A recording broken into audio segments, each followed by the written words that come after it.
No, you need the headphones. Please check with headphones. We're good now. Welcome in, guys, to Rover Sports. Let us know if you guys can hear us properly.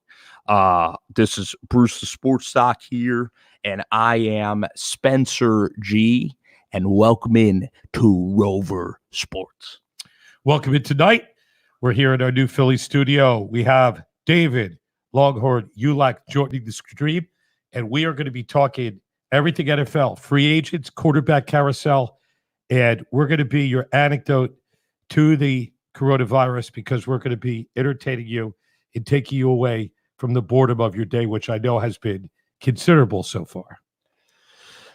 Absolutely. And right now I'm just going through the process. I'm going through the process of getting Davey Longhorn's email. He will be joining us momentarily. We have a big show planned for everybody.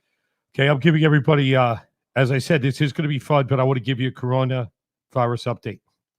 So here in the tri-state area, the government has declared that Washington, New York, and New Jersey are entitled to a ton of new funds for hospital workers like me. That is a ton of masks, face masks, and gowns and everything. And that's good news. News out of New York State is that the FDA has given temporary approval to using a combination of Z-Pak, Zithromax, and hydroxychloroquine as a potential cure, or I should say treatment. Cure is a tough word, for the coronavirus. And so far in Lenox Hill, there have been no deaths using this combination. So keep your fingers crossed, people. They're also working hard to develop a vaccine. But for now, everybody stay safe. Not easy to say. You all have to continue your safe distancing, and hopefully there'll be a bipartisan vote on a bill that will actually give money to small businesses and people who are off work and pump some money into this economy. So I know everybody's staying strong. For any of you people who are just stir crazy, cabin fever, we are Rover Sports. We're based in Philly. We have a show on Wednesday nights on ESPN. I'm with Spencer G. We also have David Ulak, who's stands 6'8". You guys are the best fans pretty much out there. And I wanted to just hop on here, Bruce, and thank Anthony Machucha and guys like that. Because without these guys, we wouldn't be able to have the platform that we do to provide sports news, to provide all of our news. So it just means so much to have everybody aboard the show today. That's all I wanted to say. You're getting Dave Ulak on, David Longhorn Ulak. We're getting him. Hoping to get Ian Jet Central, who's an expert on the Jets. We'll be talking everything football. Here he is, David Ulak.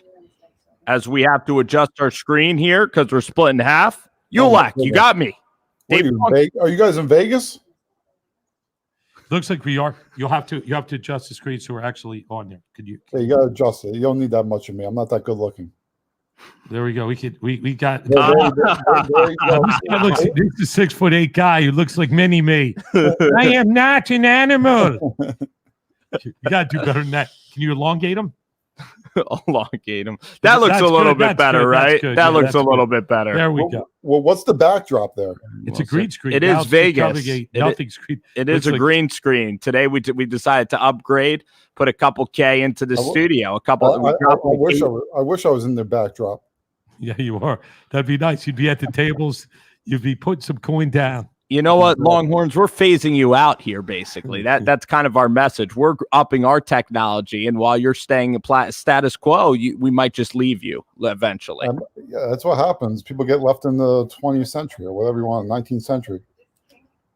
Well, I know we're talking everything NFL. Why don't you just start rambling through some topics, Spence? Well, yeah, and usually with Davey Horns, we've had a couple of crazy shows here, but it's nice having a veteran presence here, such as Sports Doc, to kind of mellow us out as we first start off on this week's embarkment of Rover Sports, and essentially, I got all the topics in the world, but essentially no topics to talk about because it's very tough with coronavirus. But Dave, you gave me a chart today, and I think that this is relevant. And it has Deshaun Watson in about 2 years being a favorite to possibly be the New England starting quarterback. Why don't you fill the viewers in on the chart and discuss the data that you found today?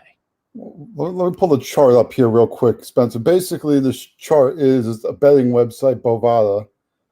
It favors Deshaun Watson in the 2021 season, so not this season, obviously next season, to be the starting quarterback for the New England Patriots. When I saw that, it's utterly shocking. I can't figure out where they came up with this number, what information that they have that we don't have as of right now. Other than that, I can think to myself, maybe Bill O'Brien's getting ready to go through a major rebuild there. Maybe the DeAndre Hopkins trade is a sign of the times that they're about to, build everything again from the ground up. I mean, I can't 100% figure it out. Has Bill Belichick made it be known in NFL circles this is his guy come everything high water? Maybe this is the Brian Hoyer plan. Get a lower draft pick so that they can trade everything away to get Deshaun Watson. I really don't know, but it is shocking when I saw the number. Well, one thing that's shocking is the lack of quarterbacks on the New England Patriots. The fact they have Brian Hoyer, who's a, complete. I'm trying to think of a good word. I guess loser is the only word I can think about. And you got Stidham, who's unproven. And could they be tanking for a year? That's the only thing. It's really a long shot. But speaking of odds, well, what are the odds that Vegas is giving you for that? If you bet on that play, 4.5 to 1, so plus 450. Well, that's pretty low when you think about it. Well, Dave, so. here's a couple of interesting theories of how Watson can get to New England. So Bill O'Brien's on thin ice anyway. If O'Brien has a very good relationship with Watson, O'Brien is close to that Patriots staff. Kind of like Nick Saban hires Lane Kiffin and rejects, Bill O'Brien will most likely go back to New England in some capacity if he gets fired. So then if he goes in the free agency, it's a very likely landing spot for Watson. Or if the Patriots have a poor season next year, which would be shocking, but maybe the Patriots trade like a Stephon Gilmore. Maybe they have a poor season. If they're in place to draft Trevor Lawrence or Justin Fields, then maybe the Texans will then swing Watson for one of those younger quarterbacks, and the Patriots will get Deshaun Watson. I just want to chip in there. I think the idea of Bill O'Brien getting fired, certainly on the heels of this Hopkins trade, and just cleaning house and a new guy coming in and wanting his own quarterback, is very plausible. I mean, I think that would enable. Otherwise, Watson seems like, one of the best players. He's a franchise player. It's hard to imagine anybody or the owner wanting him to be out of town. So it is perplexing, Dave. That it is perplexing, interesting to lead off the show with that. I mean, obviously, even if it's free agency, he's not leaving for free. There's a franchise tag involved. I mean, there's no way that the Texans give him up for zero. It is an interesting way to start. And I think he has growing frustration. Go ahead. Sorry. I'm sorry. No, you don't have to apologize. We're going to be chipping in, a lot. That was no problem at all. I know there's a few quarterbacks that haven't declared where they're going to be. Do we know where Andy Dalton's going to be yet? I do not know. And I guess during this time, let's talk about Andy Dalton. Let's speculate. So his name is the Red Rifle. He came out of TCU. He was a second-round pick, and he had a decent career in Cincinnati where he was making the playoffs, including, now, if you go back to his playoff games, is primarily what we remember, because we're not going to watch Bengals football with Andy Dalton. During the 2008, I was in middle school. I had better things to do than watch Cincinnati Bengals play football. So I saw him in the playoffs, and I saw him play the Colts, and he was awful in that Colts playoff game. Terrible. I saw him play against whatever playoff game did Dalton play in. He played against the Chargers. Pittsburgh. He laid a complete egg. Go ahead, Dave. So he played against Pittsburgh. He probably got blown out of that one, I would think. That was the game where they were going to win, and then... Oh, I remember that. Actually, that was the perfect game. That was the Vontae's perfect game, which was more like Worldwide Wrestling. Remember where we were when we watched that game? We were in Arizona. We were in Arizona at the JW Marriott, 4.5-star hotel. We're covering the college football championship. Oh yeah. And I remember that game was the most riveting, crazy. Was that the craziest game But ever, Dave, I am actually going to correct you, and I get very few opportunities to correct Mr. Longhorns. It's usually the other way around. AJ McCarron, right? It was AJ McCarron, exactly. I knew it as I said it. I didn't want to correct myself. You knew he was bringing out the skewer, bringing out the paintball gun. Yeah, yeah. Well, that game is such a rewatchable. And actually, I went into the game rooting for the Bengals, but then when I saw Big Ben like getting booed, when I saw the beers coming out on the field, I switched to rooting for the Steelers. How about you? I just don't like the Bengals in general. I don't like what the franchise has stood for. It just seems like they are one of the few franchises. Forget results; they just accept mediocrity and they go down without a fight. It seems like as a franchise, not the players. Forget the players on the field. They try hard, all that. But as a franchise, they don't ever seem to really improve. They'll go backwards before they go forwards most of the time, and it's hard for me to get behind. Hey, Dave, you'll like this one. Can I get that? I saw one of the last relevant Bengals games, and you might say, "What was that?" How about 1986 AFC Championship in Cincinnati with Ken Anderson, Ickey Woods, Chris Collingsworth, a guy from Lehigh named Steve Kreider was the third wide receiver, and you'd have to go back that far. The AFC Championship was like 10 below zero. Our engine froze. I was driving from Kent State, and then, of course, they won, and they played the San Francisco 49ers with Joe Montana, and they got completely creamed. That was one of the most that's one of the most recent relevant games. And look, that was 86. So I thought you'd find that a bit interesting, huh? It's ridiculous. It is ridiculous. Were you at that game, Bruce? I was at the AFC Championship game. Yes, I was. I was not at the Super Bowl. The jungle? Welcome to the jungle. That's what it used to be. Come on. We want more. Do. I can pump you up. I can do the instrumental. But that year, in 89, I actually went back there, and I went with I actually played golf with John Smoltz at a place called Beckett Ridge in Cincinnati. And this is when Smoltz was in the league for about 3 years. He just got traded from the Yankees for Doyle Alexander. He came to Cincinnati, and he was playing, of course, for Atlanta. And we had Roger Wilson, the clubhouse manager, myself, and my roommate Jeff, and we stayed out all night on the riverfront. We teed off at 7 a.m., and everybody was up. We didn't sleep at all. The thing that's scary is I don't know how much you golf, Davey, but the first shot I hit was a 2-iron, and it was like a birdie. And after that, I completely tanked and triple bogeyed everything else. But who cares? I still remember John Smoltz, and it was pretty cool. We're going way back. But let's get to some. Were you still hungover at that time? I wasn't hungover yet, but I became hungover with each passing horrible shot. And as I got more nervous, sucking in front of John Smoltz. But good news is that you went out with John the night before. We had a great night at the riverfront. Exactly. Stories that won't be mentioned here. You weren't nervous. And all the Kent State stories, I'm sure that it's just a dream. Kent State stories were pretty good. Ohio is a good spot. It's American Pie, like before American Pie was American Pie. Yeah, and I was the nerdy Jewish kid, and somehow I knew a guy named Todd Feldman who was the All-American wide receiver at Kent State. And if you knew Todd, I don't care if your name's Turtle or Blutarski or whoever you are looking good. Now let's move.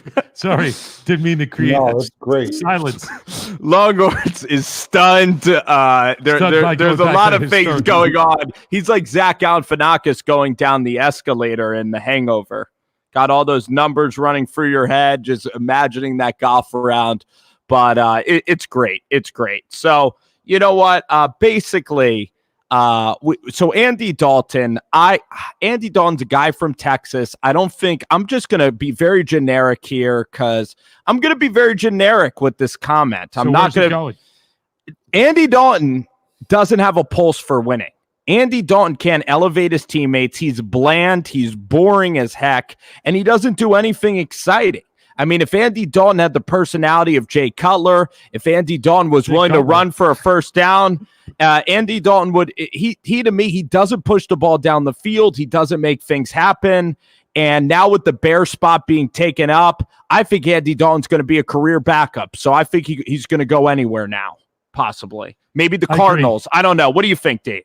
What do you think, Dave? Where's he going? I think there's I think, first of all, I'll give a theory. Andy Dalton possibly could be out of the NFL, shockingly, because he might not ever find this. It depends on how motivated he is to be a backup. True, and he might not want to take backup money either. Dalton made enough money. He might be like Eli. Obviously, it's a different story, but Eli decided he hated being a backup. He'd never be a coach.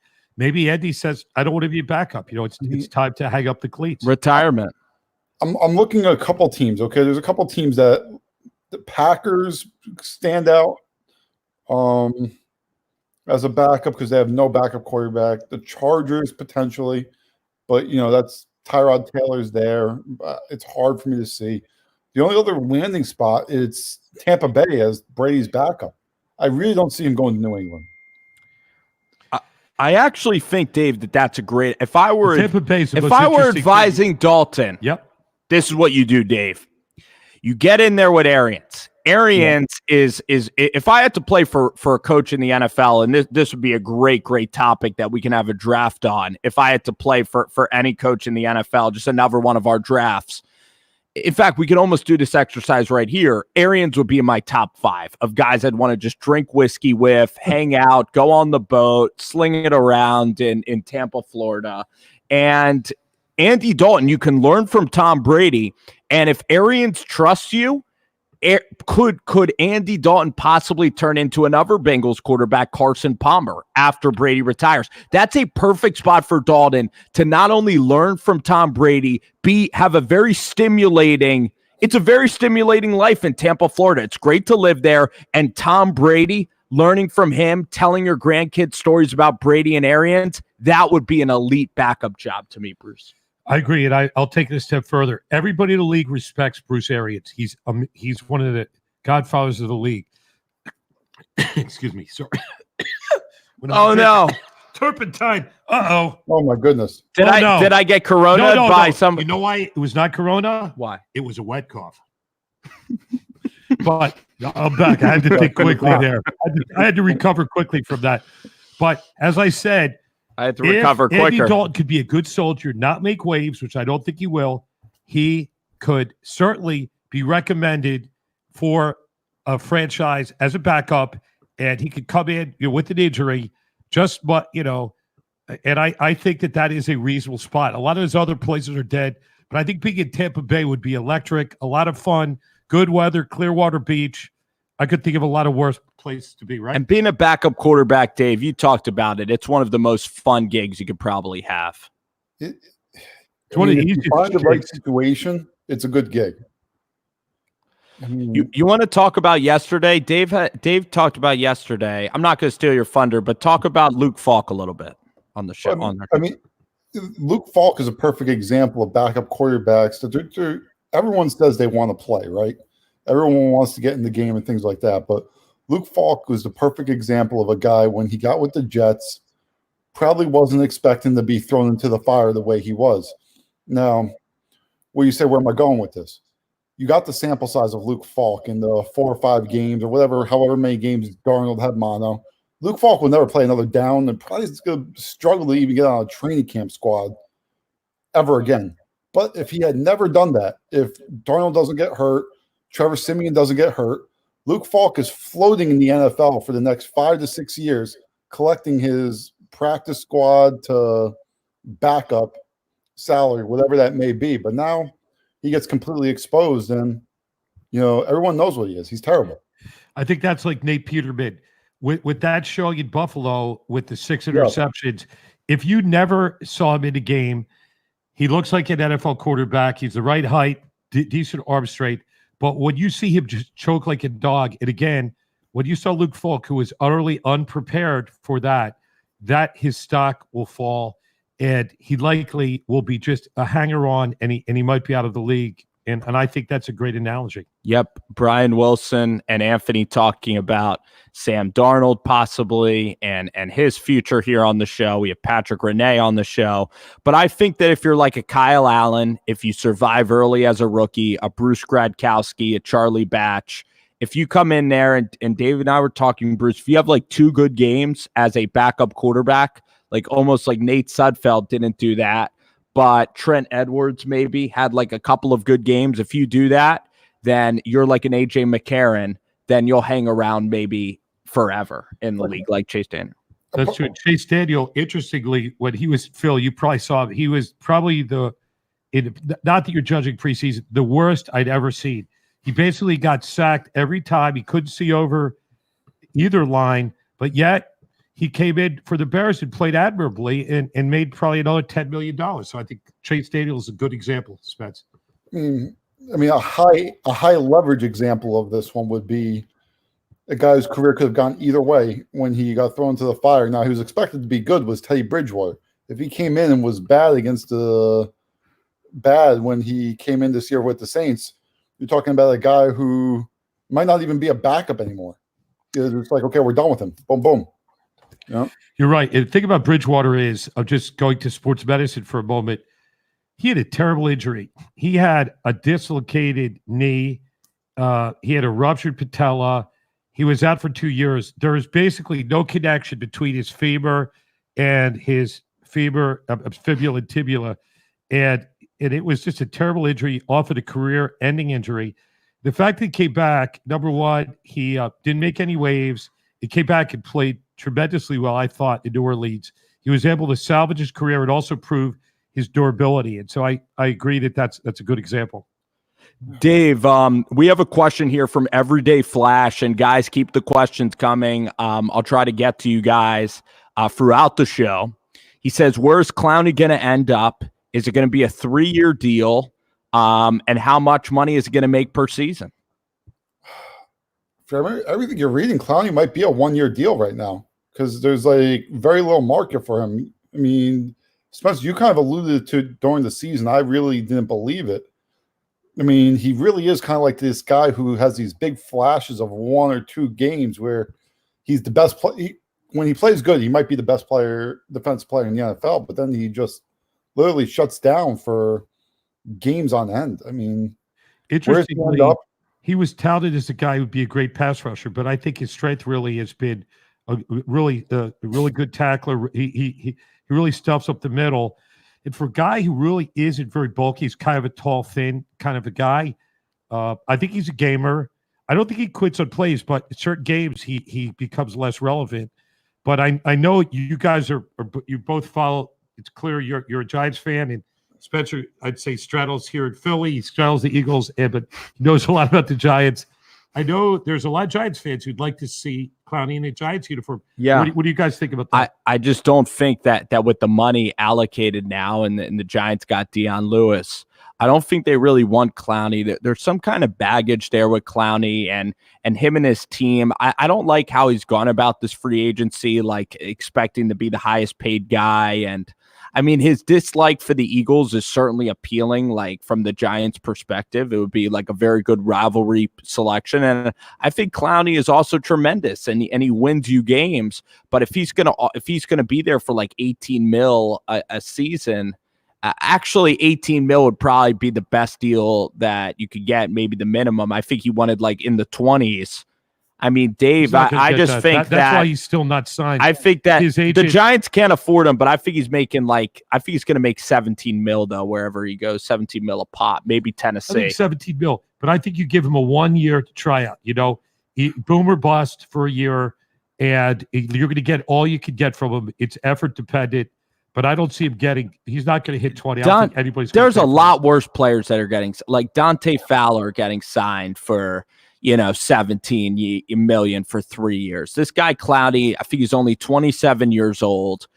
He definitely could take a 3-year deal. He's just being greedy right now, I think. Dave. Yes. I think if he took 17 mil for 3 years, I think teams would bite on it. I think teams would pay. His agent is being greedy. I think he wanted 22. And that's why Tobias Harris, just to switch sports, Tobias Harris played for 7 different teams before he got a max deal with the Sixers. It's because his dad is a bit of a jerk, and his dad always overvalued him, even in Long Island. I have a friend, Kevin Finn, who actually, remembers him in high school, and his dad was such a jerk. But yet, every blind squirrel finds an acorn. So there's going to be a landing place for Clowney. But right now, I think his unrealistic salary expectation. Okay. I'm looking at. I've been scrolling through NFL, the teams. First of all, I really think he's going to end up back in Seattle, to be honest with you.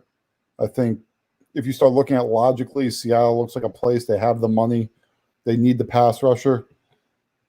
The other team that I really could see a lot of cap space, it's the Jets. The Jets lack an edge rusher. They have about $37 million in cap right now. They need a defensive playmaker outside of Jamal Adams. I mean, that doesn't help you with your pass rush. I mean, unless I'm wrong, who's on the pass rush for the Jets? I think you're right. I think Clowney, though, he's got, nothing against the Jets, but he's got a pretty big ego. I'm not sure that would be his first choice, but I think logically he would fit in well there. And Greg he would like Greg Williams.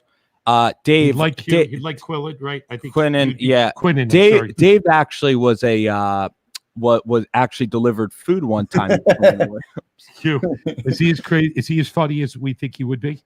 Well, he didn't. I was doing DoorDash for a little bit in between jobs, and I had like Chipotle or something like that for someone in the complex that Quinn Williams was living in, and long story short, he comes and he takes some Chinese guy comes in. My name is Chinese food. Jackie Chow.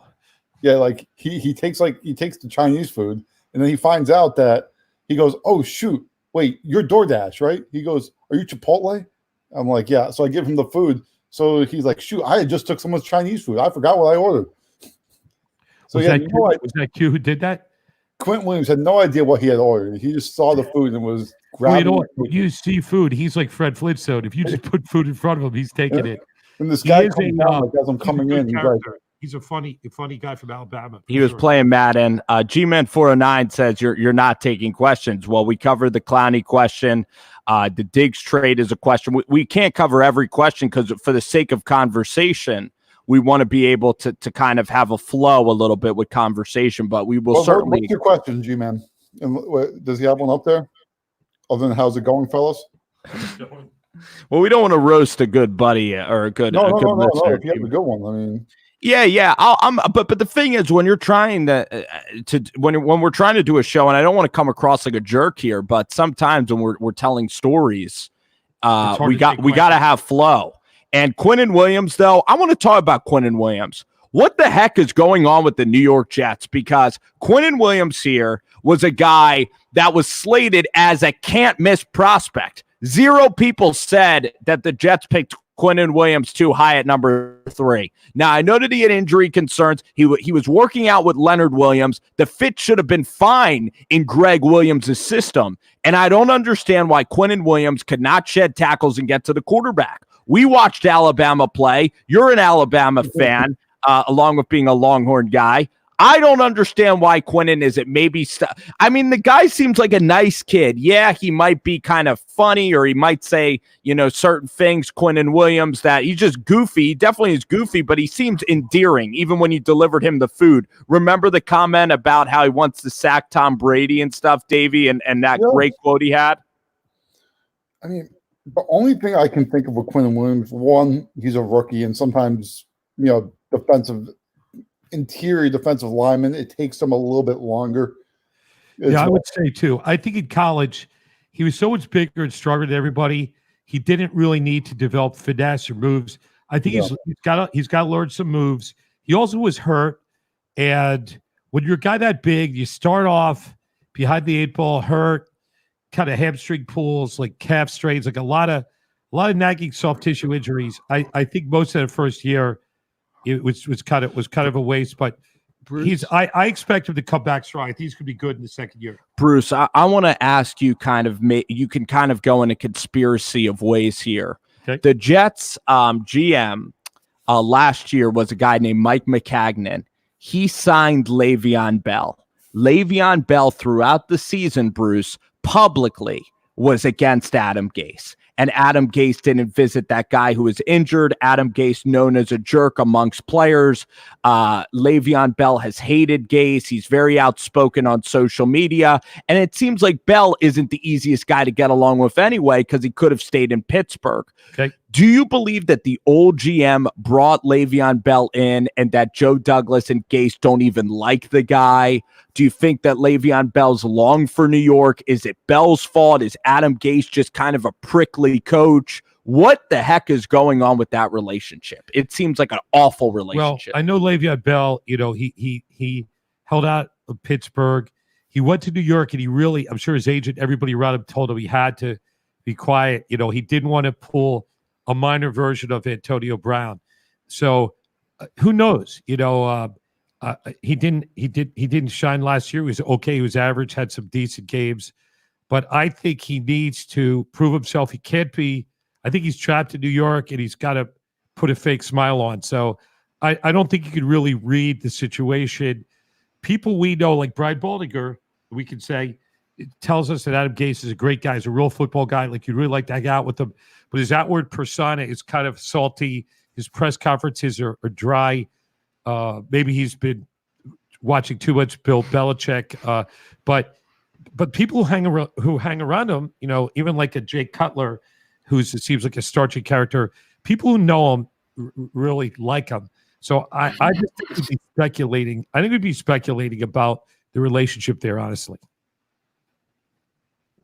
I think the relationship there is probably a broken relationship, but the one thing that Le'Veon Bell knows that Antonio Brown never grasped the concept of is that the checks are still cashing. So he shuts his mouth and he keeps on being. He's a professional. He's going to go out there every day, do his best, whatever his best may be, and it is what it is. No, I agree, and most people would do that too. They would feel sorry for a guy, even though like holding out of Pittsburgh and getting less money in New York in retrospect wasn't the best move, but he's really got to prove himself. He isn't that old, and if he is a good soldier for one more year, maybe he could literally jettison himself out of New York, not to use a bad pun. We're talking here with a basketball expert, Davey Longhorns. Bruce, the sports doc, is here. It would be foolish not to use a basketball expert. And we've been talking a lot about the NFL. Free agency has been dominating the NFL. This is a good kind of sports show to kind of get us back to normalcy after a wild few nights with the quarantine boys on Saturday, to kind of re-cleanse our palate here. Even though that was a really fun show in itself. Dave, when the NBA gets back to like playoff basketball, which might be this year, just say that playoff basketball occurs, whether it's in practice gyms or in the NBA. In the Western Conference, are the Lakers the clear-cut team? Who can challenge the Lakers? Who could challenge the Lakers? Who are your power rankings in the Western Conference? I mean, when it comes to playoff basketball, I think the Lakers aren't even number one. I think it's, in my opinion, it's still clear cut. It's the LA Clippers. I think the Lakers are clear cut too.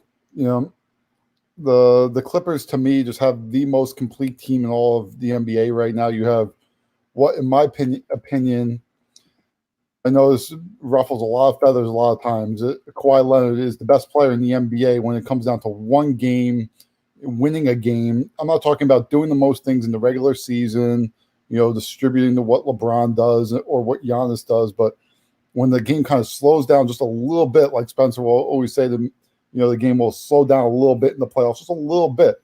And the possessions in a sport where when you really start breaking it down, what is it? 2, 4, 6-point games a lot of times where every possession really matters. They have the best players. You have Kawhi Leonard, the best defender, scores at will basically whenever he wants to. You have Paul George, an elite 3-and-D type of guy. So even if the offense isn't there, he's one of the 3 or 4 elite perimeter defenders in the NBA. You have Patrick Beverley, probably one of the 2 or 3 elite point guard perimeter defenders in the NBA. You have Montrezl Harrell, whose energy and the ability to switch 1 through 5 is absurd with him for your center to be able to guard a point guard when you can't really necessarily expose them every possession down on one bad matchup. The only guy that you have in that closing lineup who you could really expose is Lou Williams, but it's hard. I see him as the most complete team. It's an offense. You have Landry Shamet, who has really developed a great 3-point shot. And I agree. I think Kawhi is the most complete player in the league. And they've also done a lot of this load management stuff throughout the season, obviously not because of this virus, but Paul George and Leonard, they know they're veterans. They're going to peak in the playoffs. And we saw the Clippers play the Sixers without Embiid, and Harrell just destroyed the Sixers down low. He had 24 points off the bench. So I agree. That's a loaded team. Spence, what do you think of the Clippers? I still, and I've been burned by this guy so many times. And there was something about LeBron James. Like, I've never been a guy to root for his teams, but I just think with him playing point guard, him and Anthony Davis together, LeBron James, I still think that he's the clutchest in the West for this 1 year. I think Kawhi is going to take the torch from LeBron. I'd like to see the Clippers beat the Lakers, but you still have LeBron. You have Caldwell Pope, who could play defense, Alex Caruso, Anthony Davis. This Lakers team is tremendous defensively. You also have McGee and Dwight Howard, and you have Anthony Davis. That's too much for Montrezl Harrell to handle. 3 times. Also, well, he could be said a million times. You're right. He's that good. He's also, it's Frank Vogel and Jason Kidd versus a Doc Rivers. The Clippers have never won anything of any substantial value. They had the worst owner in professional sports for almost 30 years there. They are a second fiddle in that town. They don't know what it's like to win at the highest level. This team hasn't been healthy all year. Beverly's been hurt all year. And I just don't think that they can flip the switch on the LA Lakers. I just think the Lakers have looked so much better. Now, this break's going to be weird. Is Danny Green going to bounce back? But I look at LeBron James, and I just think that this is LeBron, and he knows that this is his prime. And I think that LeBron has a great chance to beat the Clippers. I think it'd be really cool to see a Subway Series in the West. And I can't imagine what the television ratings would be to see Clippers versus Lakers. I personally always dislike the Lakers. I still do. And I love Kawhi. He, like you, Dave, he's one of my favorite players. He's a soft-spoken guy. And Paul George is another person that's clutch. Lou Williams, started here in Philly. And so Landry Shamet, is a friend of Coach Daish. You probably know that. We saw him here in Philly and at Wichita State. So there's a lot to like about I've said Shamet would be good for a while, but Bruce, we traded him for a bag of donuts. Unfortunately, when the Sixers traded Shamet, we got nothing in return, and we ended up trading the guys we got. That was a bad trade. But Bruce, you said Paul George was clutch in the playoffs. He's been playoff P. He's been playoff absent. I think that he is the key. For the Clippers, Dave. I think Paul George is going to have to start playing a little bit. Well, he had a terrible injury. He's been hurt a lot. He was good on the Pacers. He was a travesty on the Thunder when it came down to the Utah series. Yeah, but Spencer, like the last year, he couldn't lift his shoulder. I mean, let's call it like it was. It's true. He's had a lot of injuries, and obviously, if you're a basketball player, it's very easy to not be in the league. Certainly, we have Rodney Hollis Jefferson. I'm surprised he still was playing that. I am too. Rodney was playing for the Nets. He was out of the league. He came to Philadelphia PRP, got some regenerative medicine. Now he got a 3-year deal with the Raptors. So if you have a shoulder injury, or if you look at Isaiah Thomas, a hip injury, those kind of joint injuries can be devastating. And it seems like George is back. He looked healthy this year, and he's rejuvenated. And, it would be kind of cool. I'm not a big baseball guy, but I'd like to see, playoff basketball this summer. I think there'd be something good about that. There would be. I think I'll get to the Lakers. I think the thing about the Lakers and the Clippers that separates fundamentally these two teams, a lot of times we'll look at LeBron, we'll look at Kawhi, we'll look at Paul George and things like that. It's like I struggle to see in a playoff series, and LeBron is LeBron. He's going to get his. Anthony Davis is going to get his. Like Alex Caruso, like when the defense tightens up, I don't think like this great I'll call it great, but a lot better Alex Caruso that you've seen. I don't think it will be there in the playoffs. I don't think that Caldwell Pope has proven nothing in his career that would show you that he's ever been in a big moment. I don't trust him. I could see those guys fading under the bright light. Danny Green fades in the playoffs a lot of times, even though he's been in championship situations. If you look at the bulk of his career in the playoffs, it's not as great as you might actually believe it to be. But Dave, LeBron James has taken much worse to the finals. And what's it called? Well, he was much younger too. I'm not sure. He's not the same LeBron as he was with the Cavs, but I think he's pretty damn close. I think that LeBron is still the almighty. Kawhi's got a better team than he has with the Raptors last year. A much better team. Like, it's night and day. And Avery Bradley, not that great. I mean, Dwight Howard can't guard a dead man on the perimeter. I mean, Marquise Morris. Dwight Howard, clutch. That's an oxymoron. That's like jumbo shrimp. Yeah. Marquise Morris can't guard a dead man. Kyle Kuzma can't guard a dead man. I mean, I think it's a flawed team, and there's a reason why the Clippers have won 2 out of 3 against them. So I think that when you look at the Clippers, when I think about the Clippers and the Raptors, I actually would argue that the Raptors are better because you have Kyle Lowry.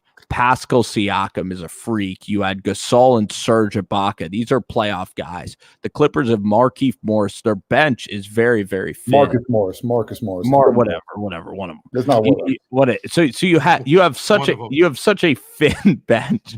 Yeah, one of the twins. You have a thin bench, and I like the Clippers too, but their bench is really, really thin.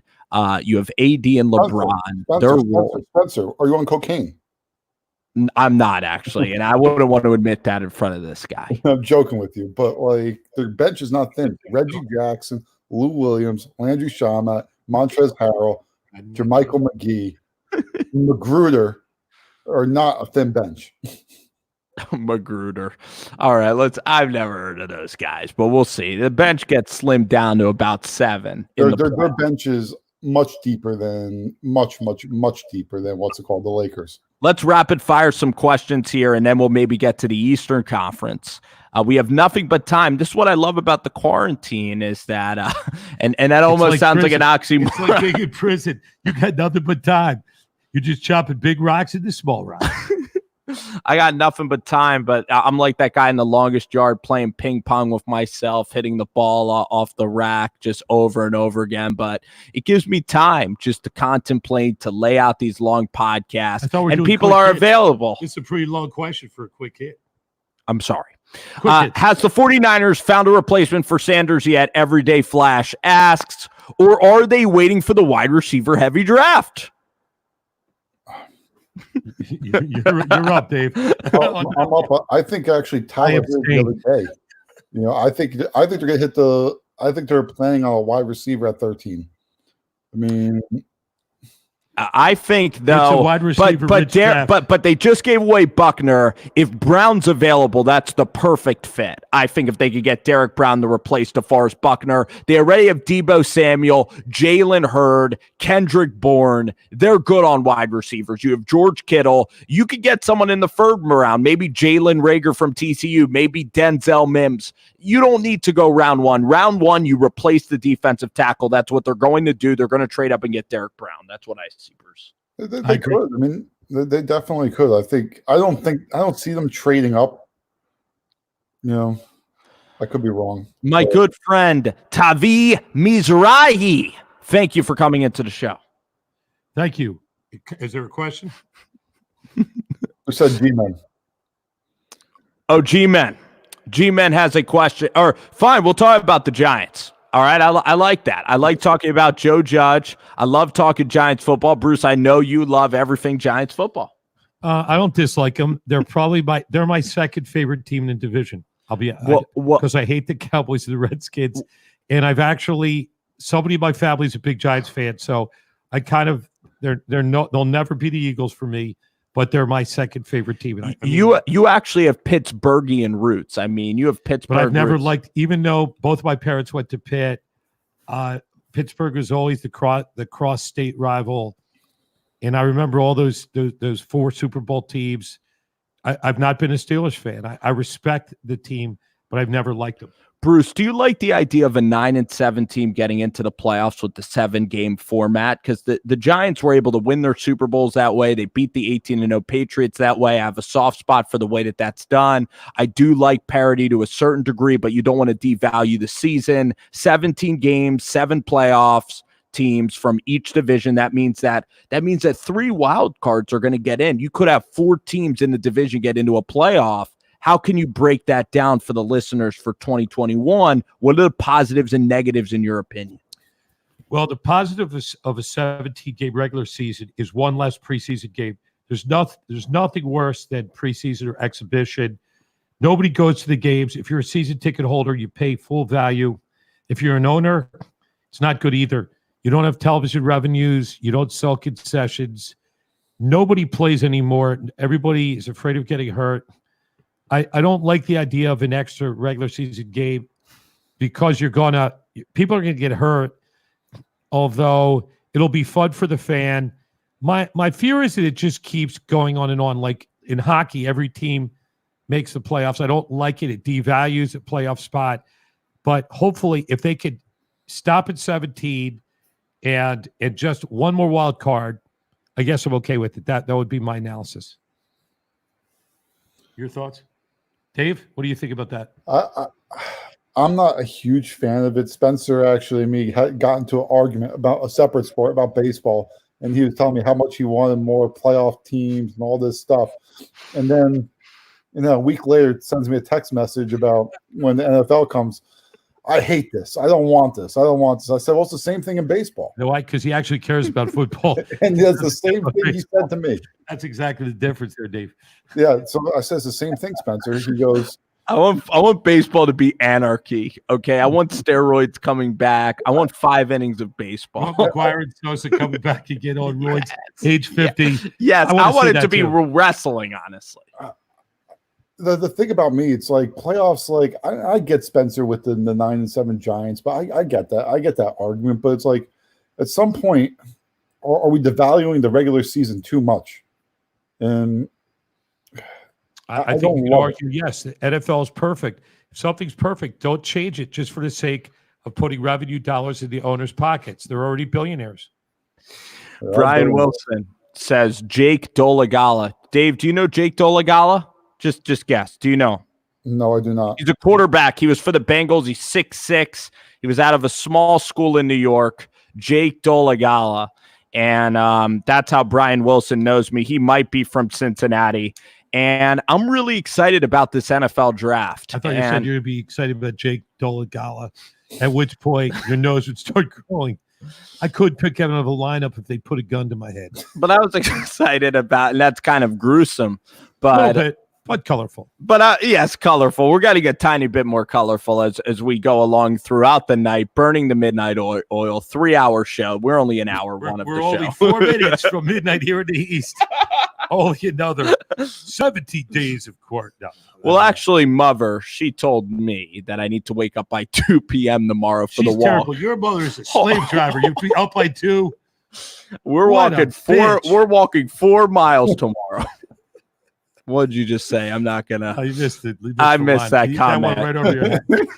Luckily, it's past midnight hour, and all the females in our family are nicely. Could the mother possibly hear that? Their warm milk. The good news is she's never come to a live show. I mean, we've had lots of opportunities. We've been doing this for 14 years. She's never heard one word. She knows every spot in fit. You might have passed by us in another lifetime. Just 4 years ago, we had a show.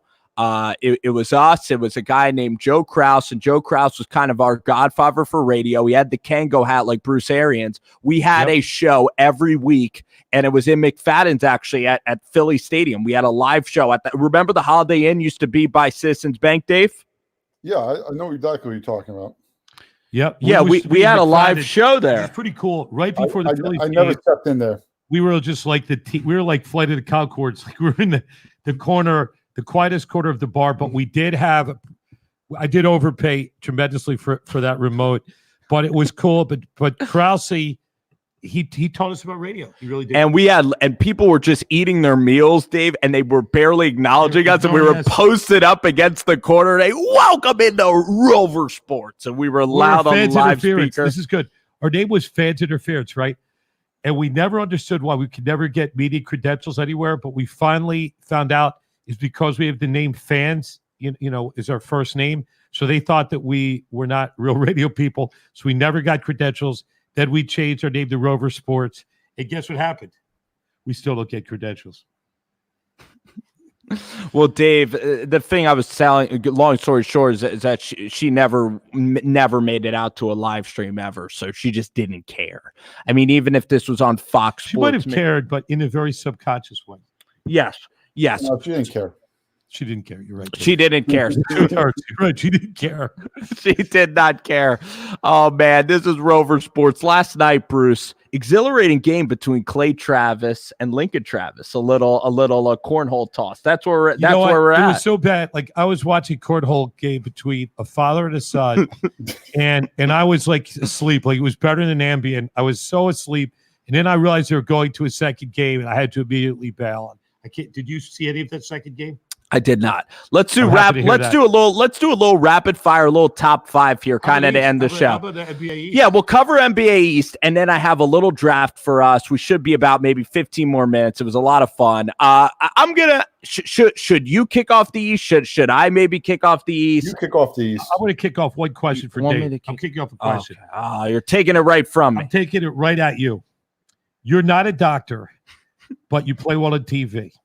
The question is, if Ben Dr. Simmons, Oz. if the NBA playoffs begin in July and August, will Ben Simmons touch the court again for the 76ers? This is all speculation. Nobody knows. Your answer. I think you potentially have seen Ben Simmons' last game in a Sixer uniform. Period. Right. I believe that he has a serious back injury. They said he had an inflamed nerve root. I think he probably has a herniated disc. Total speculation. I haven't seen his MRI, nor has this secretive Putin-like Sixers ownership even leaked the results of the MRI, which is unheard of in 2020. I think he may well require season-ending surgery, and one of those guys has to go. And I think Simmons might leave. He might travel out west, Dave, to be with his girlfriend. Dave, you opened up Pandora's box. Why would Ben leave the Sixers? Well, I mean, at some point, Spencer, you got to make. It's like, is it working? Is it not? It really hasn't. At some point, are you going to waste all of Embiid's prime years or Simmons' prime years trying to make something work that really has not shown any progress over the last few years? You've gone out, you've gotten Jimmy Butler. It didn't really work too much. You went out, you got Al Horford, or Horford's a shell of himself. You got to get Tobias Harris. He's okay. At some point, maybe there's a change that needs to be made between Simmons and Embiid. They have done almost everything they possibly can within that organization's power with the Simmons and Embiid combo. At some point, I think it just doesn't work. Those two don't seem to like each other, no matter what they say. Yeah, there's a lot of jealousy there, and there's a lot of immaturity on Embiid's part. There's rumors about last year in the Toronto playoffs of Embiid being out, drinking things slightly more than Shirley Temples, and being out with multiple different people of different gender than him, spouses, not spouses, ladies. I'd say mistresses, females. Females. I think he was out with some females. The thing about him, I think it'd be so stupid to trade Simmons, because I look at Embiid and I only think he has 3 years left of maybe playing basketball, because this is a guy that has gotten hurt just about every single year.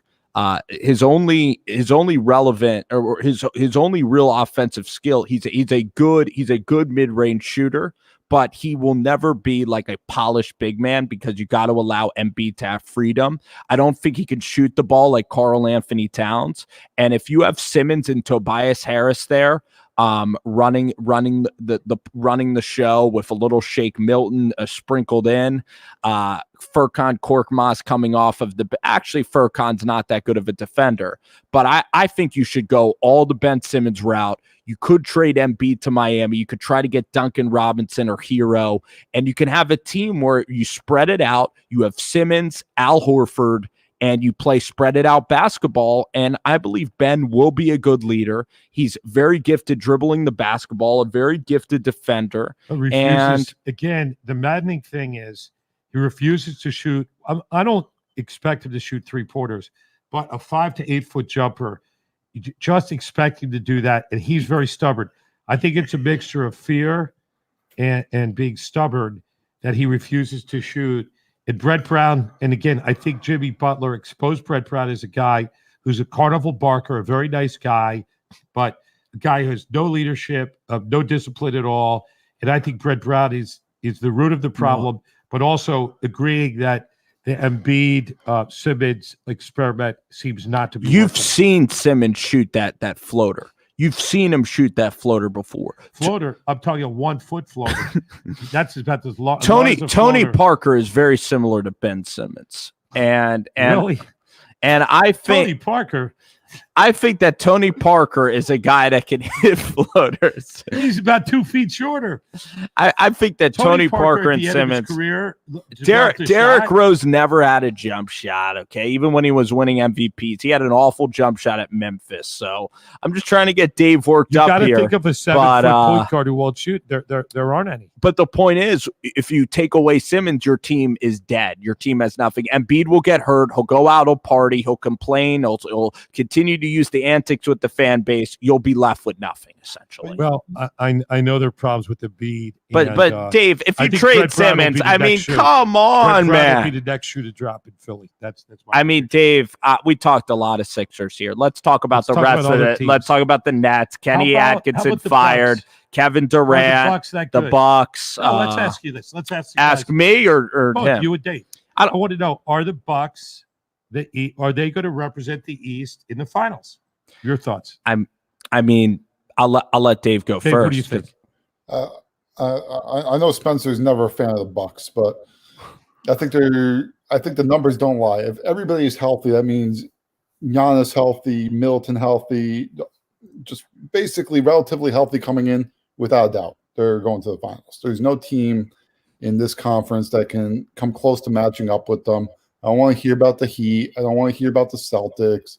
All these teams. The only team that maybe can beat them again is the Raptors because they're tough enough to protect. You have Siakam. You possibly can slow down Giannis, but they shoot the ball too well. I mean, I just don't see anyone else being able to do it this year. I think last year also you had a lot of lucky games with the Raptors. You know, the Bucks just flat out missing wide open jump shot after wide open jump shots. The only reason. But if there's any team that can do it, it's the Raptors. Other than that, they don't match up well enough. I agree with you. The Bucks are going to win their home games. I don't see a team. I see the Celtics inconsistent, flawed. We already tore up the Sixers bad enough, and I think the Heat are an up and coming team, but they haven't gelled yet. I think the Bucks are for real, and I agree with you. Spence, I'm divergent. No, I'm taking the Celtics because I look at Jason Tatum. Other than the Greek Freak, I think he's the second best player in the Eastern Conference. You have Kemba Walker as a point guard that is absolutely clutch. He's magnificently good. This segment is brought to you by Nike. You are also going to have Robert Williams come back, and he's going to play center with Daniel Tice, who's very much improved, and Jaylen Brown. You have all the wings, all the scorers you need. This Boston team is gelling. You have the best coach by a mile in the entire conference in Brad Stevens, and I think that the Celtics are poised to win the Eastern Conference. Little Celtics-Lakers. I gather you agree with that. I think not. I don't even think that the Celtics. To me, the Celtics are probably the fourth best team in the East. Who's better, the Heat? I think the Heat have a better chance of winning. I would say the Raptors sure as heck have a better chance of winning. To beat the Bucks. I love Fred VanVleet. I think it's a coin flip. Celtics, they're Celtics teams. and Bucks. You like the Celtics? No. I'm saying Celtics and Sixers. I believe it's the Bucks' year. They're rolling downhill. The Greek Freak has the 3-point shot. He's unstoppable. And now LeBron is, obviously in a different division. I think the Bucks have a clear shot. To the Even though he's finals. I agree. taking the 3-point shot, he's only shooting like 32% from three. He's And not the- hitting a the lot. difference between him and Ben Simmons, though. Ben Simmons won't, and again, we'll use the gun, your favorite analogy. You put a gun to his head, he wouldn't shoot. Well, yeah, because he's too afraid of being embarrassed, and Brett Brown is so unorganized. His stress levels, I think Brett's going to step away for health reasons because I see him don't on. think so. He doesn't look healthy when he's on the He's gonna be sidelines. really He looks unhealthy when wild. Nobody else is going to hire him. He's going to be the rich Kotite. Once he's done, who's going to pick up Brett Brown? Last activity of the night, it was great time with Davey Longhorns. We're gonna have a little draft here, and I'm surprising both you and Dave. I just came up with this game in my head tonight, and I can see you're a little nervous. You guys are both a little nervous about what I'm gonna say. We're gonna do. I'm always nervous about four you making rounds. me come up with names of people I've never heard of. But let's go. Third string quarterbacks. The Davis Webb game. Who are your favorite third string quarterbacks? No, that's not the game, but I would love that game. That'd be rough. I would love that game. We'd go with Volek. We'd go with a lot of names. Okay, we're going to have a draft of Super Bowl cities, and we're going to go round clock around the best cities to have a Super Bowl, and we're going to go around the clock. And I'm going to start it off. I'm going to start it off with the city of New Orleans. I think that if the Super Bowl was in New Orleans every year, you have Bourbon Street right there. The town is small. It's a perfect place for a rivalry. And Dave, you spent a lot of time in New Orleans. When it's you versus the other team in New Orleans on Bourbon Street the night before, there's nothing like it. Throwing the beads up to the ladies. You have people in opposite jerseys, and the town is small, that you really get an amazing feel for the city. So I'm going to take New Orleans with the first pick. It's a snake draft. Okay, I'm going to take Los Angeles. I'll tell you why. Number one, they're going to likely play there. They have a $5 billion stadium. It's a really spread out place. You're not going to be too crowded. It's LA's fun. You're going to have good weather, and I like it out there. So I'm going to take Los Angeles. I'm just going to say I'm a little tired of Miami, even though I used to have a house there. It wasn't that great last year in Miami, overcrowded. I'm taking Los Angeles. Dave, you're up. I think a underrated city when it comes to this, and maybe I'm looking at more from the fan perspective, economics and all that. It's Houston. Good weather. Everything's spread out, but a couple of my friends have been to the Super Bowl and Super Bowls every year. Say Houston's far and beyond the cheapest of all the cities. It's the most fan-friendly experience. Yeah, it's a little more spread out, but I think it's good for the economy for the average fan of the NFL. Got to think about the people. Davey Longhorn's a man of the people. Man of the people. You're back on the clock. It's a snake draft. Snake draft. Okay, now I'm not thinking about the people. I'm just thinking about myself. I'm going to go Miami. There aren't too many great Super Bowl cities.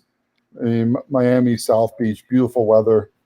I mean, you can't really beat the weather. But I think it's a little cliche. I think the traffic is ridiculous in Miami. It's really hard to get around. But the girls, I mean, if you have money, the girls are the best. I mean, you go to where's that place where all the fancy shopping is in Miami? Bal Harbor. Bal Harbor? That's it. Val or Bal? Bal Harbor. Bal. Hottest girls you ever see, models everywhere with all like chubby, 5'5", 7-year-old dudes. Really ugly dudes with the hottest chicks there in Miami. They like to be called sugar babies, Spencer. Sugar daddy and dad cat. The girls are the sugar babies. It's a very, very good spot if you have a lot of dough. It's all right, but the Hard Rock Stadium, you have those red lights. That tailgate field looks like you're in the middle of a forest. I mean, I had season tickets to the Dolphins for 2 years. It was the most depressing 2 years of my life. I can imagine. You were eating those nachos there, maybe the worst nachos ever in stadium. The worst was the old. They were playing the Buffalo Bills. Dave, did you ever go to the old Marlins Stadium? That was the worst stadium ever. I remember waiting half of a game for a cold frozen hot dog. The worst, a stadium where no people showed up. It was like AstroTurf. 7-Eleven was better. AstroTurf on the wall. It made the trash bag state of Minnesota look like the Taj Mahal. Also, great surrounding area too. Oh, yeah, great. Yeah, take your life in your hands. But I'm up. Now. You know what I love? I love how you hit a home run left field, and this is what quarantine coronavirus baseball is like. Because pretty much that when you hit a home run in Marlins Stadium, it would hit it. It would hit off. If you hit it to left, it would just hit off those red. It would hit off those red. No human beings would ever find the ball because there's nobody in the outfield at Marlins Stadium. But I'm glad I'm up for this one. All right. This is a place where I have attended a Super Bowl. My least favorite team, my favorite city, Jacksonville. No, that's the Sorry, Dalton. Worst. Sorry, Dalton. No offense. That was the worst Super Bowl. We'll talk about that some other time. But I would say Dallas, Texas, amazing place for a Super Bowl. Still the best stadium anywhere. You could literally get in and out of the stadium on Super Bowl Sunday with no traffic at all. I don't know how they managed to do it. The stadium's great. Restaurants are fun. The town is welcoming, and it's a super cool, great restaurants. What are your thoughts about that? I love Dallas, Texas, and shout out to our friend Tyler. And Tyler's one of the coolest guys you'll ever talk to. Tyler is a guy who lives down in Texas, and we went to Three Forks with the Golden Dome Steakhouse. You have Pappas Bros. You have the best steakhouses in the country there. It's a spread. It's a city. The traffic isn't that bad. It's warm enough. You have Fort Worth if you want to have fun. You also have downtown Dallas, Texas. Of course, best restaurants too. Quick funny story of the Super Bowl. When we got there, it was the coldest winter ever, and there was snow on the ground. But the valet guy wasn't from this country. We'll just say that. He brought our golf bags to our room, even though there was a foot of snow outside. And he was trying to get a tip, and he was telling us about all the good golf courses in Dallas. He said that there's a range down there. There's a good driving range down there, and that is actually a true story. And no, we did play golf. A hysterical story, and we had the Drury Inn. How about the Drury Inn? We ordered pizza, and a prostitute showed up. Oh yeah, I thought that was the hitman who actually came. Like maybe a guy looked like he was going to murder us. The prostitute or the pizza. Yeah, I was 15 years old, and girls were in high heels on the escalator. You was scared. I'm very sheltered and scared, and there were a lot of prostitutes there. Now I would welcome that. I'm at the stage of my life. I'll welcome any quarantine. I was bedazzled and bewildered. You were just simply. But you were scared. But you were trying to teach me the ways, right? Put hair on the. Yeah, I ordered pizza, and a horse showed up. But where'd you get that number at the urinal? Yeah, well, I was looking down at my urinal mint. I think that's going to be good for dessert. Oh, yeah, it was 12 o'clock too. And listen, I wouldn't have cared. Hey, you're up with the next city. I think we exhausted. Let him watch, in the words of Getty Powers. Let him watch. Let him watch what is going on there. Let the boy watch. Let the boy watch. Anyway, I'm going to go out with West Coast cities. The city behind me. I've never been to a Super Bowl there. I've only been there for Summer League. There hasn't been an NFL game there, but Vegas is going to be a hell of a time. It's going to be the most fun. You're going to party. It's all in a concentrated space. I'm sure Davey Horns, you have no problem with Vegas. Vegas Super Bowl is going to be absolutely on roids. Book up the trip. And then this is one of my favorite. So this is one of my favorite cities in the country. I saw the greatest game of all time played there, the greatest underdog and greatest football game ever played, and that is Scottsdale, Arizona, Giants, Patriots. I'm taking Arizona off the board as well. I think the sight lines at Phoenix Stadium are quite good. Glendale, golf all week. It's very spread out, but the weather, you can't beat it. You can't beat Phoenix. Okay, now I'm going to pick a wild card place. I'm picking a place where there are rabid fans, true dyed-in-the-heart football fans. But the weather is slightly warmer than Minnesota. Cincinnati. And I'm picking Lincoln Financial Field. I'm picking the hometown. It'll never happen. It'll never happen. And so I'm picking Philly just because it's my hometown. So it goes back to Dave can get the last pick. Is he picking New York? Is he picking New York? Cold, rainy. You got two. You got two picks. 2 picks that will wrap two us picks. up. Yeah, I got 2 picks here. Wow. And we're gonna have this. This is gonna be an extensive. I'm gonna go with realistic Super Bowl places. We're gonna go my last pick. We're gonna go Atlanta. Hotlanta. Hotlanta. You can't ever go wrong with Hotlanta. Mercedes Stadium, a good place, fun town. Not a good choice, a good late round. Kind of warm, and also you could go to the Masters. Well, actually, the Super Bowl Masters. Hopefully. If you want to stay around for 2 months, go to the Masters. You got to stay in Augusta. Bring your snowshoes. You might if you get lost in the strip club. So there, Atlanta is a good pick, a good late round wild card pick. Yeah, and then I think unless this hasn't been picked, a place that's near and dear to a lot of Giants fans' hearts, Tampa Bay. That's on the board.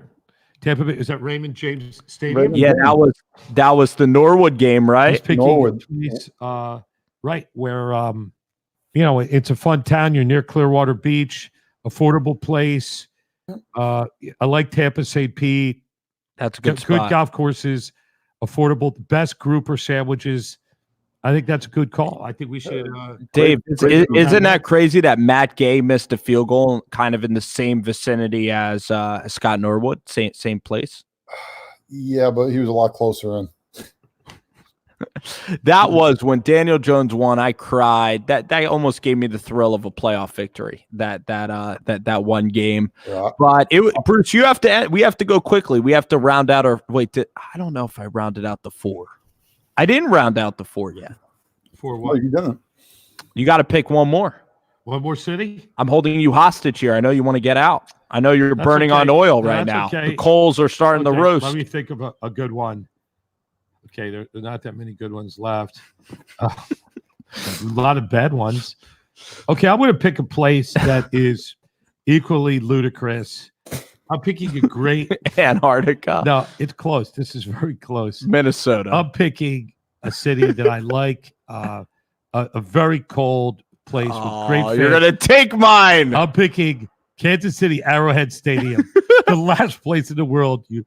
But I think it would be fun, and I might actually even go there. What are you taking, Lambeau? I'll take Indianapolis. Take Indianapolis indoor for the combine stadium. A little nap town, baby. I love nap town. Everything's you don't even have to walk outside. The whole town is perfect for quarantine. You just walk the skywalk. Yep, you're always indoors everywhere. St. Elmo's, everybody goes. Everybody has that shrimp, and everyone loves St. Elmo's steakhouse. All right. It was a great show. How would you rate the show? Modestly speaking, it was great. Let's pretend to end the show. Thanks, guys, for joining. Okay, pretend to end the show? Pretend. Well, I'm not sure how to respond. I thought it was a good show tonight, guys. Dave, I want to thank you. Pretend that we're off now. Pretend we're off now. Oh, we were great, weren't we, Spence? No, Spence, you're unbelievable. You're a rock star. Dave, I loved it when you put your hat down when Spencer was commenting. That was the best part. Yes, we'll clip that. All right, guys, it was fun. We'll probably be here a lot more. Take care, guys. All right, have a good night.